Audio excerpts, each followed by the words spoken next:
everybody, and thank you for tuning into the Federalist Files. We will be going over Federalist number 47 today.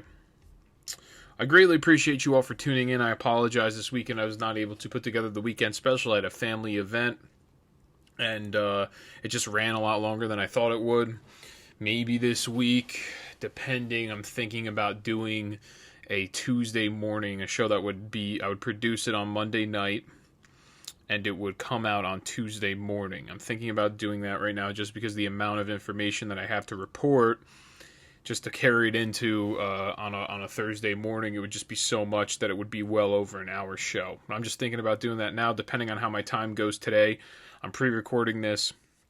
I'll put together that show and put it out on Monday. I'm really thinking about it. I'm probably going to end up doing something very similar to that, whether it's a long show or just maybe shorter than a normal size show. There's going to be something that I'm going to put together. So now that I got the housekeeping taken care of, thank you for tuning in. I got number 47 here. It is titled "The Particular Structure of the New Government and the Distribution of Power Among Its Different Parts," written by James Madison, January 30th, 1788. Topics include separation of powers and the structure of government. And this one, 47 as well as 48, they're going to be generally about the same thing.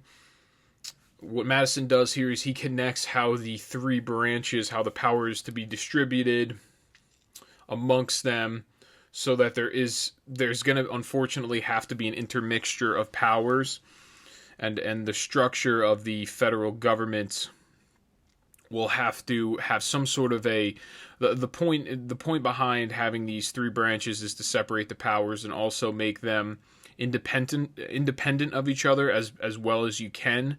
There is an understanding that you cannot reach a federal independence of every single branch of government. It's just not possible without giving one branch way more power than any other. But the key is to have the branches of government set up so each individual branch has a defense against the other ones, or a countermeasure. So he explains this. I'll go on here. He begins the paper with the goal, and he calls it, and I quote, "to examine the particular structure of this government and the distribution of his mass of power among its constituent parts," end quote.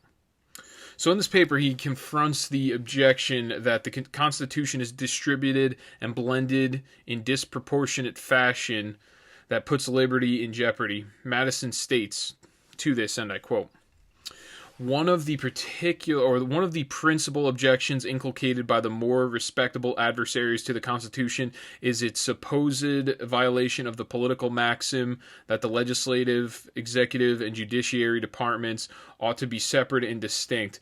In the structure of the federal government, no regard, it is said, seems to have been paid to this essential precaution in favor of liberty.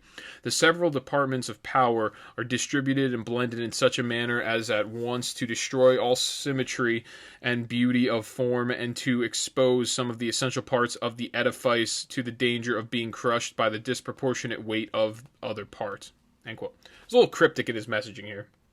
But the most important part to take away from this is, in this republic, you want a system where each branch, all three of them, are separate and distinct from the other ones, where there's not a heavy influence of one on the other, or else, for example, let's say the executive branch, the president himself, nominated and appointed all Supreme Court justices. The Supreme Court justices then would only just be an extension of the executive branch.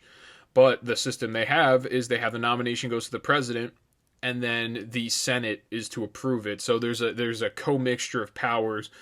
So you don't have a judicial branch that's just made up of people that are straight derived from the executive branch. Thus meaning you would have an executive branch that would really not be only an executive branch, but they would also control the judicial branch as well. And he goes on to explain different state constitutions as examples of this, how some of them are much more distinct and separate, and some are much more co-mixed to a detriment. So he goes on, he states, and I quote, "The preservation of liberty requires that the three great departments of power should be separate and distinct. Accumulation of all powers, legislative, executive, and judiciary, in the same hands, whether of one, a few, or many, and whether hereditary, self-appointed, or elective, may justly be pronounced the very definition of tyranny.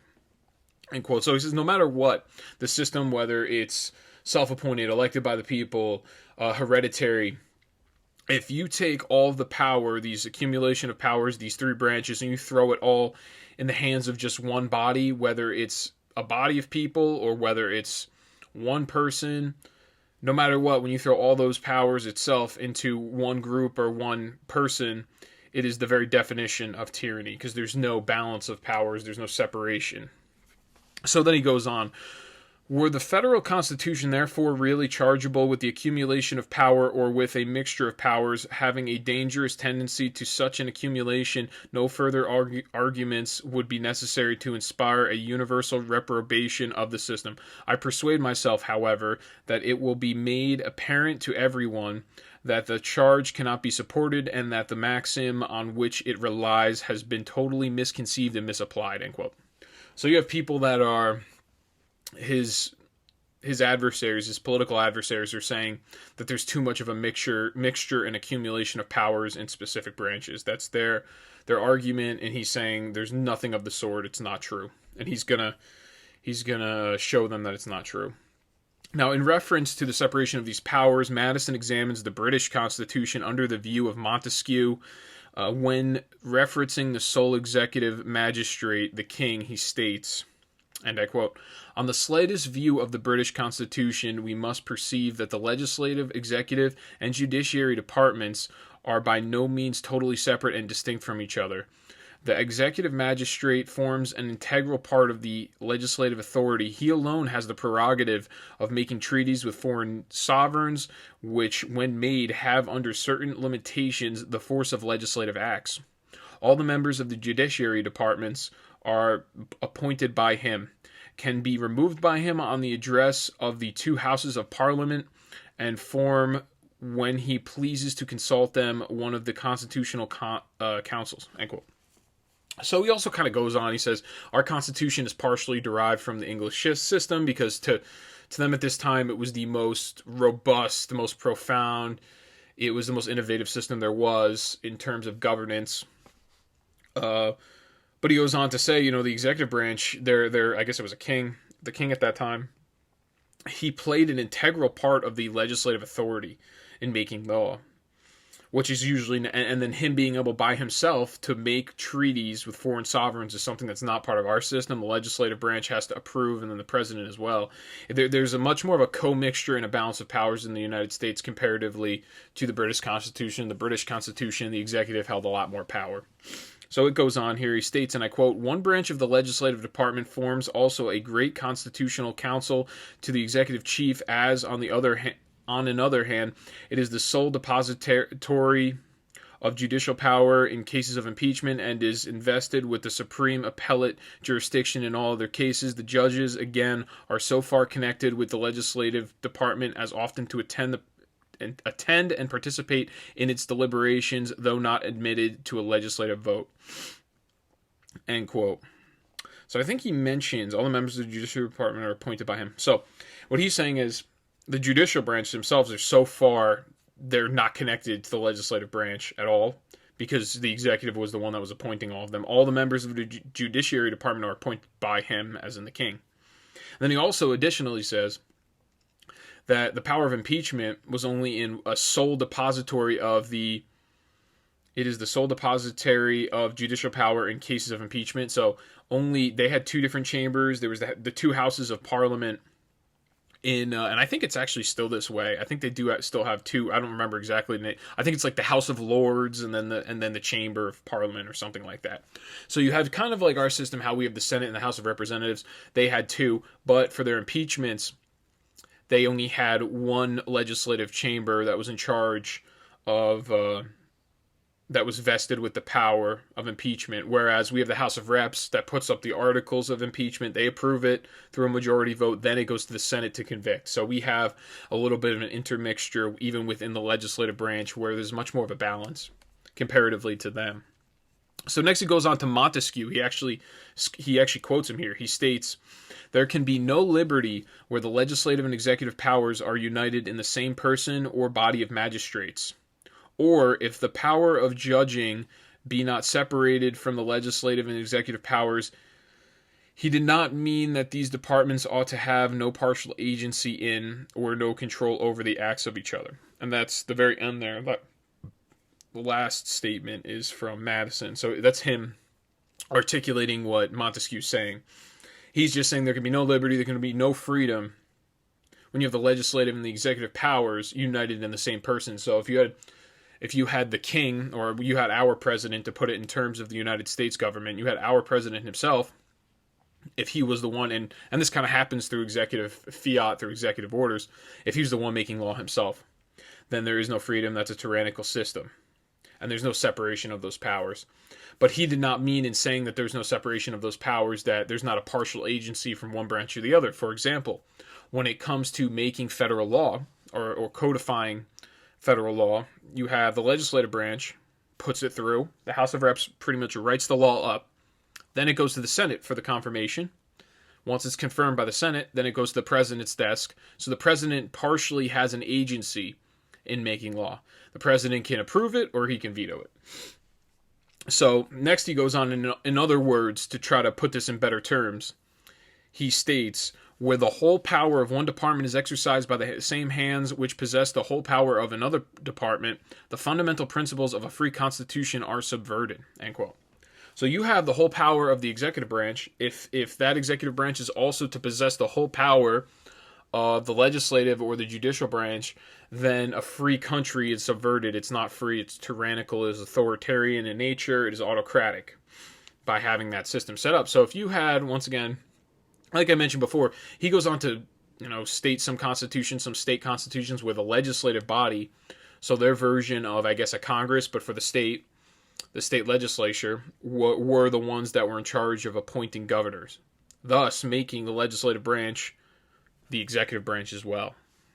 It gives them way too much power on that note. And he goes on to explain this.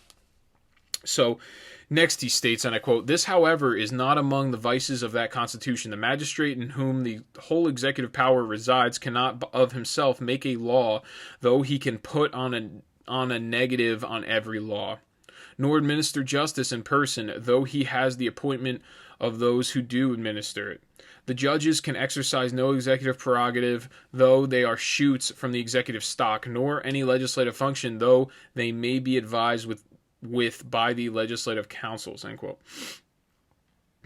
So, is not among the vices of that constitution. So he kind of goes on. It's very interesting what he says here. He's talking about their king in Great Britain. He's saying the whole executive power resides of himself, make a law, though he can put a negative on every law. So he doesn't actually have the power to make every single law. Nor administer justice in person, though he has the appointment of those who do administer it. The judges can exercise no executive prerogative, though they are shoots from the executive stock. So he's just saying, in some forms, the executive is limited, but in the view of Madison, some of the founders and the framers, it's not limited enough in Great Britain. So the executive power actually had much more power than our system here. Because then he's also saying, well, okay, so he doesn't do the judicial system, he's not the judicial branch, but he appoints everybody in the judicial branch, so he's pretty much, he has too much control over that branch of government. And that's the point in our system, is almost every single branch of government is dependent on the other branches in the way in which they do business themselves. So the judicial branch, for example, the executive has to nominate, so the president has to nominate, and then the Senate has to confirm. So you have the two other branches of government that play a role in the judicial, so it's not completely of one of them. It's not completely derived from an executive or legislative. And then the legislature, that actually is the only one out of all of them that really isn't derived, that isn't dependent. But in their role, they're dependent in some ways when it comes to making law. Then they're held to a standard by the judicial branch because they have to read the law and interpret it to say, okay, well, this is legal, and they have to confirm it, as well as the president has to sign off. So they are also there's checks on their power as well. And that's really the point of this whole thing. The check on the executive branch's power is the power of impeachment from the legislative branch. And then the legislative branch isn't the only ones that are in charge, because then you also have the judicial branch reading up on it and making sure that it is constitutionally legal to go forward with this impeachment.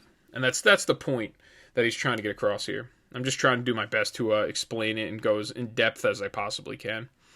So Montesquieu next, he states, and I quote, "When the legislative and executive powers are united in the same person or body, there can be no liberty, because apprehensions may arise lest the same monarch or senate should enact tyrannical laws to execute them in a tyrannical manner." Again, were the power of judging joined with the legislative, the life and liberty of the subject would be exposed to arbitrary control, for the judge would then be the legislator. End quote. So this is the interesting part. Even in the United States, if you put it in our terms, or layman terms, when it comes to making law, let's say the legislative branch is controlled, completely controlled, 2/3 of it is all Democrat across the board. And this is the way the system's supposed to work. It doesn't really work this way in nature, because our judicial branch has been politicized, and apparently there's some rumblings about them also being threatened by BLM and Antifa, and this is the reason why they don't really go through with anything, and they have no balls, for lack of a better word, if you will. You have the legislative branch. They go and they make tyrannical policy. They make tyrannical laws. You have the executive goes, well, I'm going to veto that because I think it's tyrannical. Legislative branch, 2/3 of us, we're going to override your veto, which they actually did to Trump and his spending for the military. And the reason that Trump vetoed it to begin with is because they made it more difficult for him to pull troops out of Afghanistan. And now you're seeing now they're bombing in Syria, which I'm going to cover that in the current events. So we have legislative branch overrides the president's veto. Now, if the legislative branch was in charge of appointing by themselves, and they had the full power of the judiciary of the Supreme Court, then they wouldn't even have to worry if it was a tyrannical policy or a tyrannical law, if it was a gun grab coming through as a law in the legislative branch.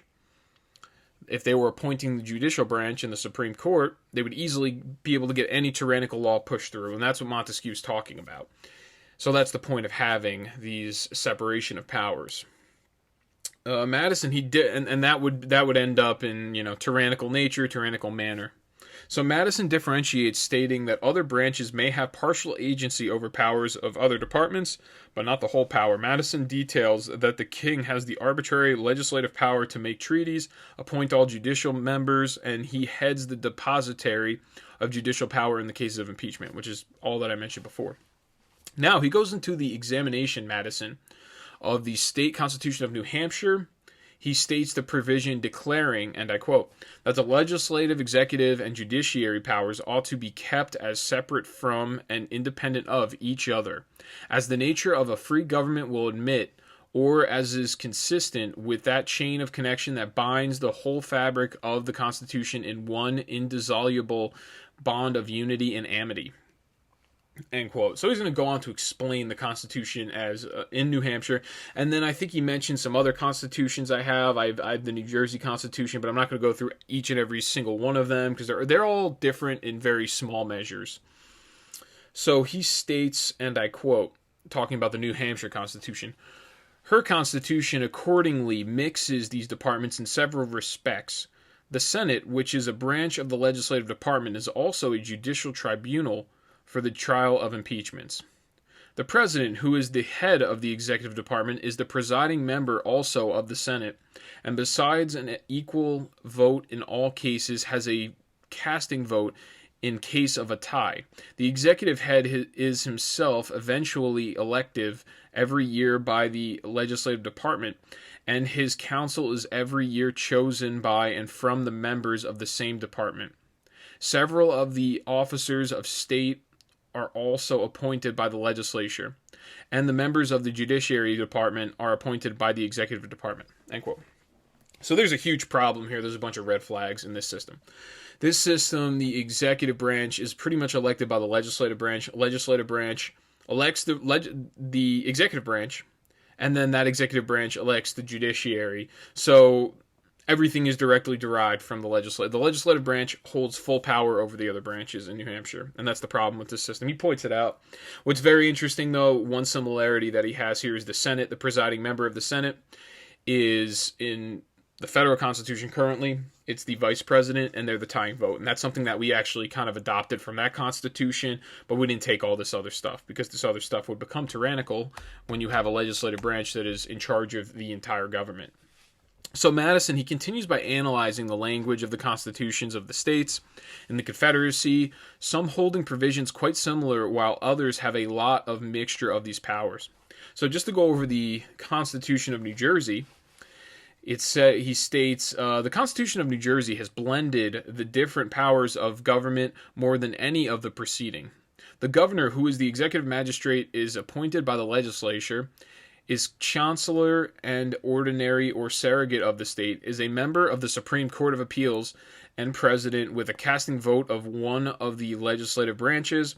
The same legislative branch acts again as executive council of the governor, and with him constitutes the Court of Appeals. The members of the Judiciary Department are appointed by the Legislative Department and removable by one branch of it on the impeachment of the other. End quote. So that one's interesting. So that one pretty much, you have the legislative branch running, man, they're really running everything across the board. And then when they have the executive that they appoint themselves, the governor, that governor also runs the Judiciary Department. So it was totally, New Jersey was totally whacked out from the very beginning. Like it is now currently, it's pretty whacked out. So in doing so, he concludes here, after talking about all those other ones, because he talks about, I think he goes into Pennsylvania, he goes into all different states. So he concludes, and I quote, "In citing these cases in which the legislative, executive, and judiciary departments have not been kept totally separate and distinct, I wish not to be regarded as a advocate for the particular organizations of the several state governments. I am fully aware that among the many excellent principles which they exemplify, they carry strong marks of the haste and still stronger of the inexperience under which they were framed." End quote. So he recognizes that they were framed off of an experience, haste, he says, because it had to be quickly done in a timely manner. So they didn't have a lot of time to write up the law, write up the organization of the government. From what I read, and I've mentioned this before, our federal constitution is mostly taken from the Massachusetts government. And I don't remember the Massachusetts Constitution, and I don't think he goes into the Massachusetts Constitution and how they handled this, from what I remember reading. He read about Pennsylvania, Connecticut, Rhode Island. Let's see. I know he went into Georgia a little bit in this, Maryland, if I mentioned them, South Carolina. But he did not, interestingly enough, Virginia's another one. He did not go into Massachusetts, which I think is very interesting. And you would have thought, considering that's how our system was mostly derived from that Constitution, that he would have went a little deeper into them. I guess he wasn't, to make the point, he also mentions Delaware, to make the point, I guess it was better for him not to go into Massachusetts if they thought that was a fair system. But that's very interesting. That's something that you would just want to, I guess, note for that. But, yeah, so next what he says, and this is to end. He states, and I quote, "It is but too obvious that in some instances the fundamental principle under consideration has been violated by too great a mixture and even an actual consolidation of the different powers, and that in no instance has a competent provision been made for maintaining in practice the separation delineated on paper. What I have wished to evince is that the charge brought against the proposed Constitution of violating the sacred maxim of free government is warranted neither by the real meaning annexed to that maxim by its author, nor by the sense in which it has hitherto been understood in America." End quote. So in summation, Madison, he asserts that the charge to the proposed Constitution as being devoid of the principle of separation of powers is completely baseless, especially considering how the state constitutions themselves, as he examined in this paper, signify a lack of that principle. And he says, at the very end, he says that, the next paper will further examine this problem. Just to wrap everything up, so and the next paper talks about this a little bit. It's important to have the co-equal idea of powers, the co-equal powers that also are check and they safeguard each other, where all of the power is not held in one branch. If I had to tell you which branch holds the most power in our federal constitution, technically it's the legislative branch, but the legislative branch can never actually consolidate, or not consolidate, but they can never rally together to figure anything out because they're always fighting each other, which was actually the reason of the Constitution, because the founders and the framers didn't want to find... They wanted there to be a consensus agreement if they were to codify law or make a amendment to the Constitution. They wanted it to be difficult to change the law because they thought, less law is better than more law, which through laissez-faire economics it is shown to be successful, that less law is better than more law. The more law you get into, the harder it becomes for the lower class or the small business owner to run their business successfully. It only makes it easier for the big businesses.